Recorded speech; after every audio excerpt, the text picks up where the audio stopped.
সকল শিক্ষার্থীকে স্বাগত জানিয়ে শুরু করছি ম্যাথ ক্লাস। আজকে আমি ম্যাথ ক্লাসের নবম দশম শ্রেণীর গণিতের চ্যাপ্টার 9 বিস্তার ও পরিমাপ এর কোশ্চেন নম্বর হচ্ছে 10। এটি পেজ নম্বর 253। দেখো এখানে 10 নম্বর কোশ্চেনটি সহজে সমাধান দিব।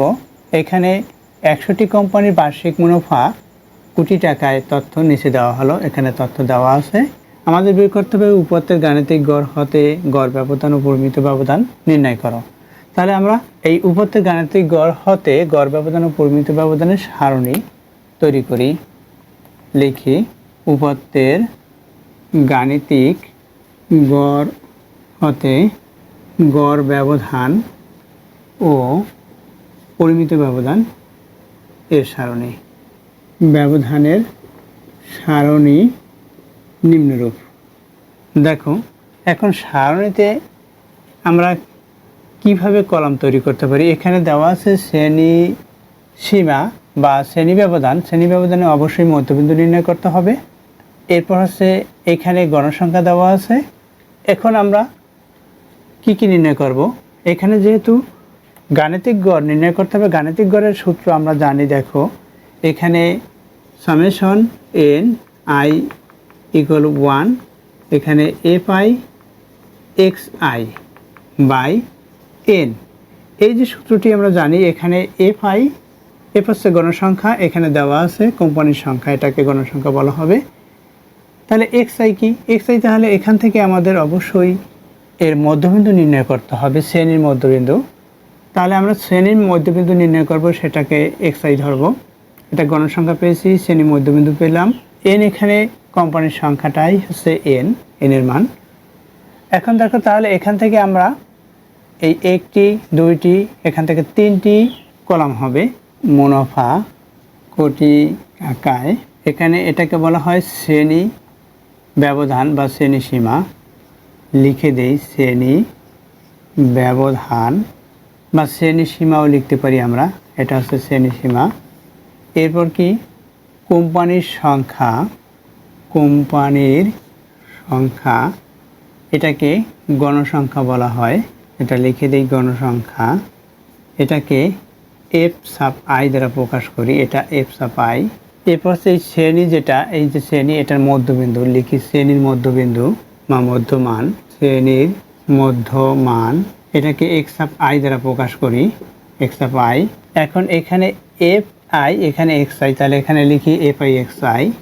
এরপর কি আমরা এক্স আই, যেহেতু সূত্র অনুসারে আমাদের করতে হবে, তাহলে x I minus X bar, এটা আমরা এক্স বার এখান থেকে, এক্স বারের মান এখান থেকেও আমরা নির্ণয় করতে পারবো। অর্থাৎ এই মান থেকে summation F I x I by N equal X bar. এখানে অবশ্যই তোমরা এটা জানো যে কি এক্স বার এখান থেকেই নির্ণয় করতে হবে। এখানে আমরা আবার এভাবে লিখে দিতে পারি, এখানে কমা দিয়ে এক্স বারের মানটা লিখবো। এখান থেকে যখন এক্স বারের মান বের করবো, কমা এক্স বার ইকুয়াল কত সেটা আমরা লিখে দেব, মানটি ছোটো করি। এখানে এটা মডুলাস,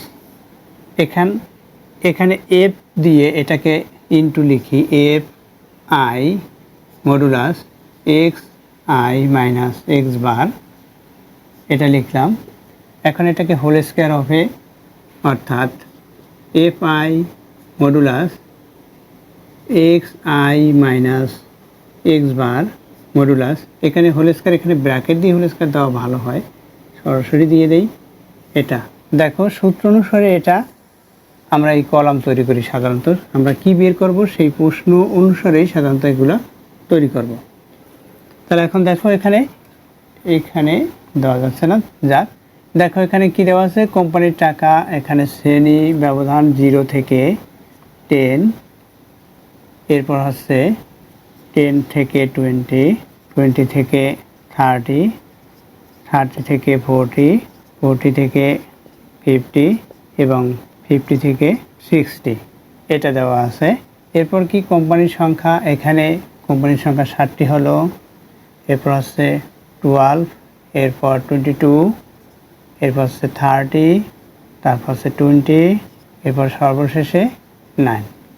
কোম্পানির সংখ্যা আমরা লিখলাম, সর্বশেষে 9, এটা পেলাম। এরপর কি এখানে শ্রেণীর মধ্যমান, অর্থাৎ এই শ্রেণীর মধ্যমান কত হবে, শ্রেণীর সীমা সর্বনিম্ন সীমা প্লাস সর্বোচ্চ সীমা, এটা যোগ করে 2 দ্বারা ভাগ করব যেহেতু দুইটি, অথবা এখানে আমরা দেখতে পাচ্ছি যেহেতু 10 2 দ্বারা ভাগ করলে এখানে অবশ্যই 5 হবে, 10কে 2 দ্বারা ভাগ করলাম, এখানে শ্রেণীর মধ্যমান বের করেছি। এখন দেখো এই যে 5, এই যে সর্বনিম্ন সীমার সাথে প্লাস করলে যেটা পাবো সেটা হবে এর মধ্যমান, শ্রেণীর মধ্যমান লিখলাম, অথবা এই দুইটাকে যোগ করে 2 দ্বারা ভাগ করলেও হবে, আমরা প্লাস করে করে লিখে দিই। অথবা দেখো এটা হচ্ছে এটা 10 বেশি, তাহলে এটার সাথে 10 প্লাস করলে যা হবে সেটাও লিখতে পারি 25।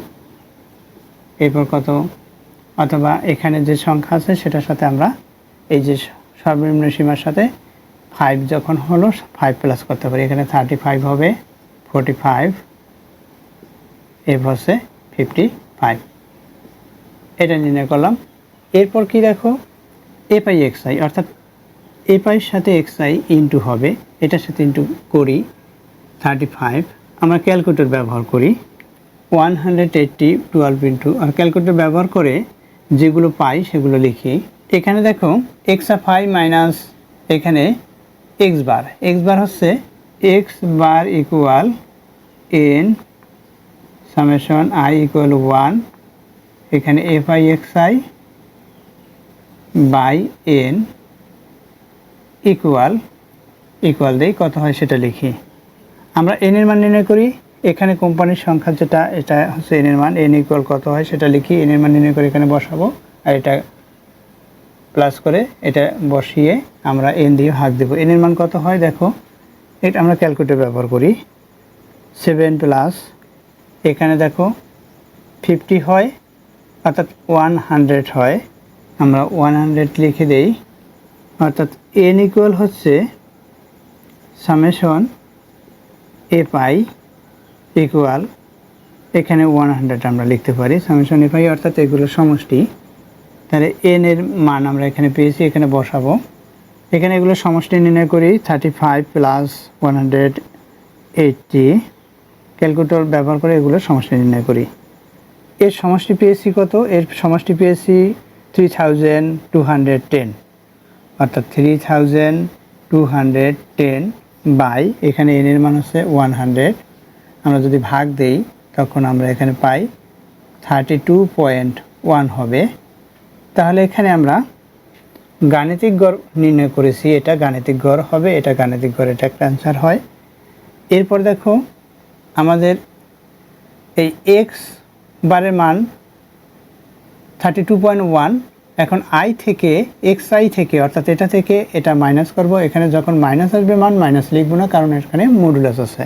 আমরা ক্যালকুলেটর ব্যবহার করে লিখি দেখো 5 মাইনাস 32.1 ইকুয়াল দেই 27.1, এখানে আসছে মাইনাস 27.1, অর্থাৎ 27.1 লিখে রাখবো, শুধুমাত্র মাইনাস আসছে, মাইনাস হবে না।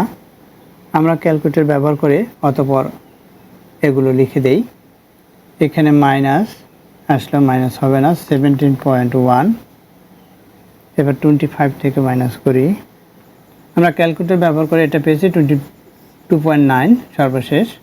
এরপর দেখো এখানে এফ অফ এই মানের সাথে, অর্থাৎ এই মানের সাথে এফ এর মান, অর্থাৎ এটা গুণ হবে, অর্থাৎ 7 ইন্টু 27.1, আমরা ক্যালকুলেটর ব্যবহার করে গুণটা সম্পূর্ণ করি।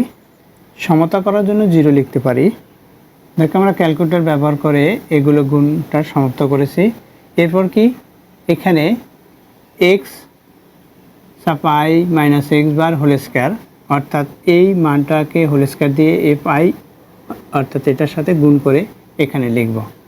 তাহলে আমরা ক্যালকুলেটর ব্যবহার করি, এখানে 27.1 পেয়েছি, এটাকে বর্গ করব, বর্গ করার পরে 7 এর সাথে গুণ করব, অর্থাৎ লিখি 27.1 এর স্কয়ার, এরপর সে ইন্টু 7 ইকুয়াল দেই 5000, কত পেয়েছি এখানে 5140.87 এটা পেয়েছি দেখো, অর্থাৎ এটার স্কয়ার ইন্টু 7 এর সাথে গুণ করে এটা পেলাম। তদ্রূপ একইভাবে নিচের গুণগুলো এগুলো গুণ করে সমাপ্ত করি, ক্যালকুলেটর ব্যবহার করি। এখানে পেয়েছি 3000, দেখো এখানে সর্বশেষে পেয়েছি 22.9 এর স্কয়ার ইন্টু 9 পেলাম 4719.69 এটা পেয়েছি। এখন এগুলো আমরা সূত্র অনুসারে আমাদের এগুলোর মানটা নির্ণয় করতে হয়। তাই এখানে এক্স বারের মান নির্ণয় করেছি, এক্স বার ইকুয়াল এটা, অর্থাৎ এটা আমরা নির্ণয় করছি গাণিতিক গড়, এটা একটা পেয়েছি গাণিতিক গড়। এরপর আমরা এটা নির্ণয় করব অথবা এটা নির্ণয় করব। তাহলে দেখো এখানে আমরা লিখতে পারি, সূত্রটি লিখে দেই। এখানে সামেশন, এখানে এন আই ইকুয়াল 1, এখানে f I modulus X I minus X bar equal কত হবে এটার মান সেটা আমরা বের করি। অথবা এখানে আমরা সরাসরি এখন এন দিয়ে ভাগ করেও এর গড় ব্যবধান নির্ণয় করতে পারি। অর্থাৎ আমরা এভাবে লিখতে পারি, সমাপ্ত করি, সংক্ষিপ্তভাবে লিখি। এখানে এন হবে, এখানে লিখতে হবে গড়, এটা গড় ব্যবধানের গড় ব্যবধান হচ্ছে এটা। এখানে আমরা এটার সমষ্টি নির্ণয় করে এন দিয়ে ভাগ দিই, এন এর মান হচ্ছে এখানে 100, এটা দিয়ে ভাগ দেব। তাহলে আমরা সমষ্টি নির্ণয় করি। দেখো এখানেও আমরা যেহেতু পরিমিত ব্যবধানকে সিগমা দ্বারা প্রকাশ করা হয়, বা আমরা এখানে কথায় লিখতে পারি পরিমিত ব্যবধান, আমরা এখানে সংক্ষিপ্ত লিখে দেই। এখানে সমষ্টি নির্ণয় করতে পারি প্রথমে এভাবে, এখানে এন আই ইকুয়াল এখানে 1 এটা, এরপর হচ্ছে F I modulus X up I minus X bar, এখানে হোল স্কয়ার আছে, এটার মানটা নির্ণয় করে তারপর পরিমিত ব্যবধান নির্ণয় করতে পারি। তাহলে এটার মান আমরা নির্ণয় করি, এখানে আমরা সরাসরি গড় ব্যবধান সেটা করে দেই। দেখো আমরা ক্যালকুলেটর ব্যবহার করে এগুলো সমাপ্ত করি। এখানে 189.7 প্লাস, অতঃপর এগুলো ক্যালকুলেটর ব্যবহার করে সমাপ্ত করি। আমরা এখানে ক্যালকুলেটর ব্যবহার করে এই মানগুলোর সমষ্টি পেয়েছি 1102.2 বাই এন এর মান হচ্ছে এখানে 100, এন এর মান বসিয়েছি, ভাগ দিলে যেটা হবে সেটা হবে অ্যান্সার, অর্থাৎ 11.022 এটা পেয়েছি ভাগ দিয়ে, অর্থাৎ এটা হচ্ছে গড় ব্যবধান অ্যান্সার হচ্ছে এটা। আমরা গড় ব্যবধান এখানেই নির্ণয় করেছি, শুধুমাত্র এটার প্রথমে সমষ্টি নির্ণয় করে অতঃপর গড় ব্যবধান সূত্রটি লিখে, অর্থাৎ গড় ব্যবধান ইকুয়াল এটা সূত্র লিখেও আমরা করতে পারি। সময় স্বল্পতার জন্য আমি সংক্ষিপ্তভাবে দেখাচ্ছি, কিন্তু তোমরা সংক্ষিপ্ত লিখবে না। এখানে দেখো এটা নির্ণয় করি আমরা ক্যালকুলেটর ব্যবহার করে, এগুলো সমষ্টি বের করি। দেখো এখানে 5140.87, 5140.87, এরপর হচ্ছে প্লাস সাইন। আমরা এগুলো ক্যালকুলেটর ব্যবহার করে সমাপ্ত করি। আমরা পেয়েছি 18,059 এটা পেয়েছি। এখন আমরা এখান থেকে পরিমিত ব্যবধান নির্ণয় করব। তাহলে আমরা জানি পরিমিত ব্যবধান, এখানে লিখে দেই। অতএব পরিমিত ব্যবধান ইকুয়াল, এখানে রুট ওভার হবে সামেশন, এখানে এন আই ইকুয়াল 1, এখানে এফ সাপ আই মডুলাস এক্স সাপ I minus X bar modulus শেষ করি, এখানে হোল স্কয়ার আছে বাই এন। এই যে এন, এখানে আমরা স্মল লেটারের এন লিখতে পারি, যেহেতু এখানে স্মল লেটার এন ব্যবহার করেছি।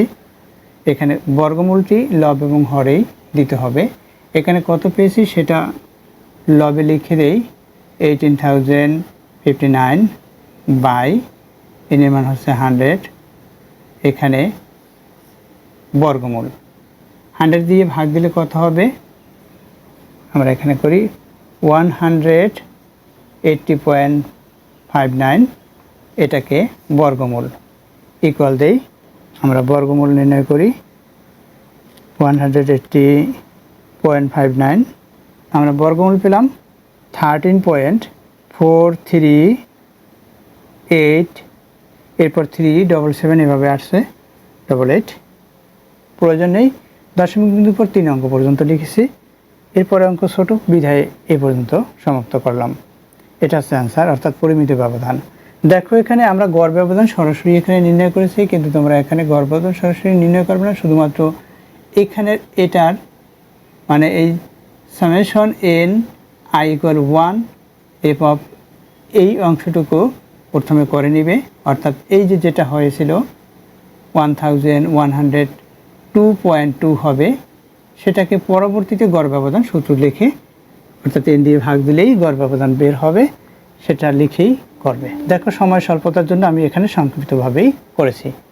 আশা করি বুঝতে পেরেছো কীভাবে অঙ্কগুলো করতে হয়, অর্থাৎ সূত্রগুলো জানা থাকলে এর গণসংখ্যা সারণীটা তৈরি করা যায়, এবং গণসংখ্যা সারণী থেকেই আবার আমরা এই গাণিতিক গড় হতে গড় ব্যবধান এবং পরিমিত ব্যবধান নির্ণয়ের সারণী থেকেই আমরা মানগুলো পেয়েছি, অর্থাৎ মানগুলো নির্ণয় করতে পেরেছি।